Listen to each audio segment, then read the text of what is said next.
create work orders for an online or print ad.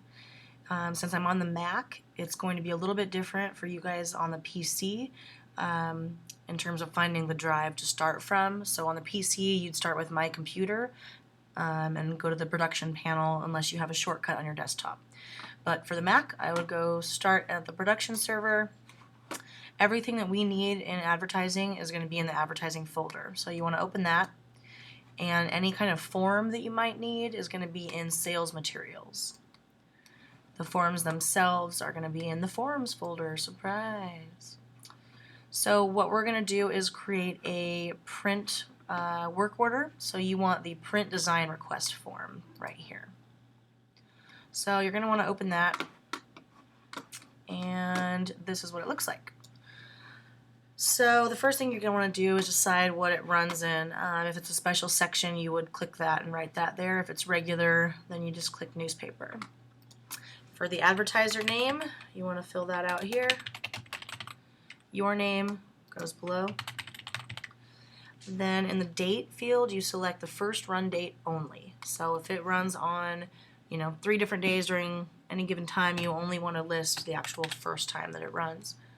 In the size field, you want to fill out obviously what size it is. So if it's a half page, whether it's vertical or horizontal, and if it's color or full color, if it's a spot color, you would type that in. Then you need the ad number. For the ad number, you get that out of Smart Publisher.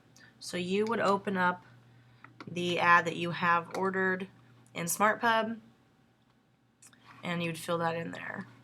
And I don't have Smart Publisher open, so I'm going to open that really quickly. Bear with me.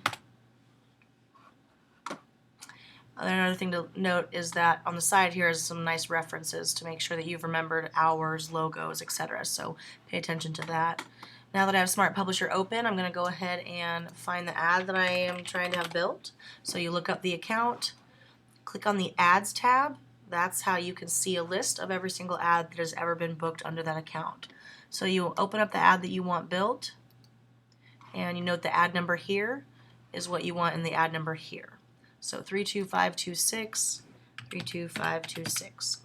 If it's an ad that has ran before and you want to follow a similar style, template, or just there's minor changes involved, that's what the reference ad number is. So here's my new ad, which I filled out here. I go back to the ads list, and I look up the ad that ran right before it, 32783, put that in my design reference number field, and that gives the designer something to go off of. In here I would say rebuild ad using new size, change date, change expiration date to 9/24/12. I mean, it can be that simple. If that's all you need, then you can just kind of leave it at that. They can pull up the reference number themselves and take a look at it.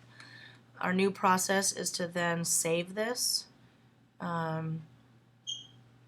You want to save as. You never want to save over the PDF, but I'm on a Mac and I don't know what the heck I'm doing.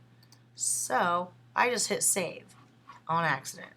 What you really want to do is hit save as. So on your PC it'll be file save as. And you want to name it the name of the client along with the print ad number and save it in Materials for Creative. If you have trouble doing that, see me, since I can't do that here on the Mac, but it's just like you would save as any file really.